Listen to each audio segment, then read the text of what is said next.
I'm flabbergasted and shocked because from a bad cheese, this bum thing they just made, I have just made the best mozzarella I have ever made.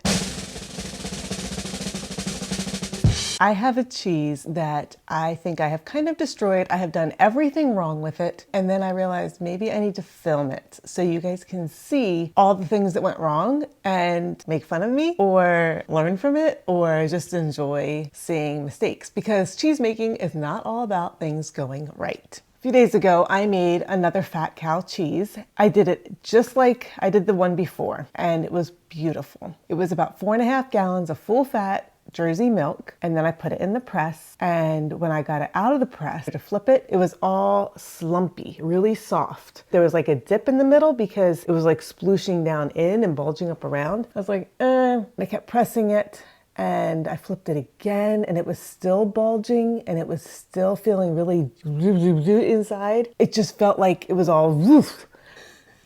By about late afternoon, something wasn't right. Like, it's just not going to set up. It's going to be full of moisture. I could just tell it wasn't doing it. I decided this is going to hell in a handbasket, so why not take it all the way? So I tore it up. I broke it open and I milled the curds. It was very soft. It was still warm in the center. The outside was getting colder. It felt like cottage cheese, like creamy like that, and buttery. It also felt like when you make meatloaf with raw hamburger, it felt like that type of sloopy feeling. I put in 4.5 tablespoons of salt. Tasted great. It tasted great the whole time. I put it back into the press. I kept it in overnight, flipped it again, and another 10 hours later, it was looking pretty solid. Got it out, and I put salt on the top. I was afraid there wasn't quite enough salt in it, and I wanted to pull out any extra moisture because it was still fairly soft cheese, and flipped it and tried to salt the other side, and cracks are developing, so I had to tie a bandage around it. The cheese is like developing a rind.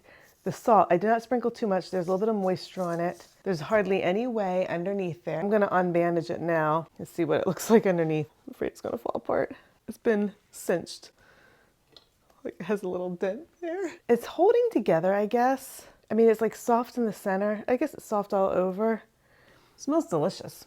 The first night when this happened, I woke up at like 2 in the morning and I couldn't sleep because I was troubleshooting it, thinking of all the things that are going wrong. I felt like an idiot. I felt like stupid about this. I'm ruining this cheese, blah, blah, blah, blah, blah. And I could not sleep for a couple hours because of the stupid cheese. Then I remembered a New York Times piece of advice that just came out. If something is bothering you, are you still going to be bothered by it?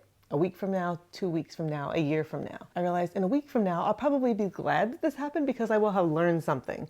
But that didn't help in the middle of the night. I was still a wreck. I've been thinking about this and trying to figure out what went wrong. I'm not using a pH meter, which is probably really stupid, but they're expensive. Number 2, it's high butterfat content. In order for this to work, it needs to have a very high protein content. I don't know what my protein content of the milk is. Maybe it wasn't enough. I probably pressed it too hard too soon. So the rind developed around the outside. It was warm on the inside, rind around the outside, and that caused the whey to get trapped inside. The second time I flipped it, the cheesecloth stuck to the cheese and tore off huge amounts of it. So that's probably part of the problem. I just didn't flip it frequently enough. The cloth had been dry. I should have dipped it in the whey. I should have dipped it in vinegar. After that, I did dip it in vinegar and sprayed it down well, and I had no trouble with sticking. So I've been trying to think of solutions. One of the things I could maybe have done when it was done pressing, if I had taken the mold with the cheese in it and kept the follower on but no cloth and submerged it in a pot of cool water like you do with a Havarti cheese, maybe that would have helped it to, I don't know, maybe putting salt on the outside of this caused some of the cracks. Maybe I should not have cut it up. Maybe this is a cheese that should have been hung in a bag. I don't know. What can I do with it now? I'll let it go for a day probably. Let it sit and air dry more. And then I'm thinking I'm gonna cut it, taste it, and maybe vac pack half of it, and probably all this whey will come out when it's vac packing. It'll be horrible, I don't know. But I wanna take a section of it perhaps, chop it up, and see if it turns into mozzarella.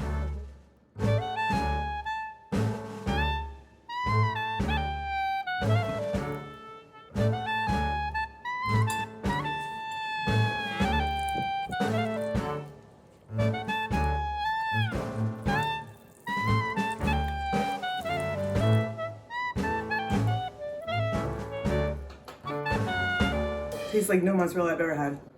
So much more flavor, super rich and buttery, and relatively little mess. Well, not counting the last 2 days and the lack of sleep and everything else. So I was thinking I'm gonna age part of this because I just wanna see what happens. I was just imagining all this bacteria infiltrating it because it's out in the open air and it's getting into the cheese and it's turning all bad, but it's really well mashed. It looks beautiful. It's very soft and wet and creamy. So I'm just gonna do it in small batches. So you take a chunk of this, and by the way, it tastes really good. It tastes really tangy, buttery. This is mozzarella. And what's so fun about it is like no whey comes out. It's just the cheese. This rind is getting really kind of hard and rubbery. I could cut it off if I wanted perfectly creamy mozzarella, but I don't really care. It still feels a little bit like hamburger, like when you're making meatloaf or something. And now I'm gonna heat it up in the microwave and do this in 30-second intervals. 33 seconds at a time, because why push 3-0 if you can just do 3-3 in one spot? I suggest to go. It's still pretty hard. There's a slight little bit of melting, so I'm just gonna put it back in for another 30. Now you can see it's getting melty there. I'm just gonna stir this up, kind of mash it in a little bit. Look at the stringies already coming, yum, yum, yum. Getting even more melty and stringy. The stirring actually does a lot of the stretching, I think.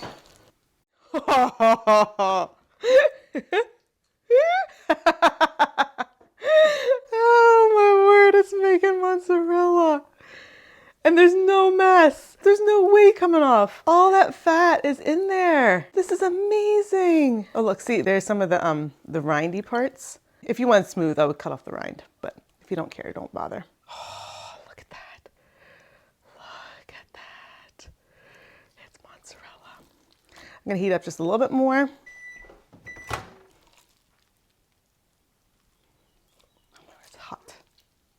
I'm not using gloves, so it's easier to just do it like this. Look how yellow it is because there's so much cream in this.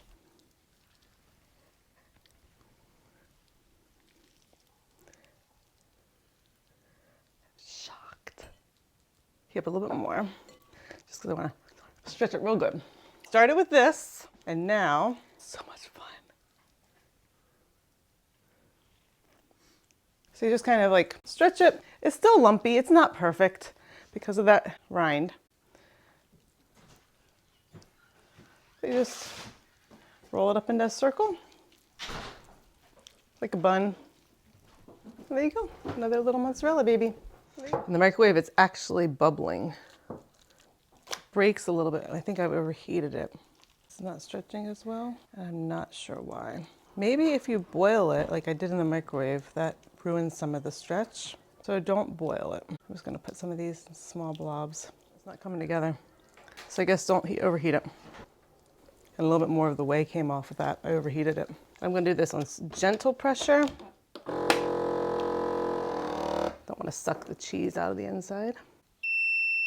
It's sealed up. It looks really like creamy and soft in there, and it pulls the cracks shut, but it didn't like suck the moisture out. So this rind, as it is in this bag, should get soft and even out with this cheese. That little hard edge will disappear. So I just backpacked these little things. You can see how squishy they are. This one is not done all the way. It's more like ricotta, and some of the cream came out. So a total of about 3 pounds of mozzarella, 3 pounds of this. It seems like it has stabilized. Doesn't look like there's any rind like there was originally, and it feels the same all the way around. It doesn't even look like there's moisture in the bag. Smells the same. You can see the cracks there. It feels soft. It's very creamy. You can see how it mushed up there. It's delicious. It's very much like a cream cheese, but sliceable, but almost not sliceable. You can slice it, but just barely. It is super, like, soft, so you can still spread it like that. It's delicious.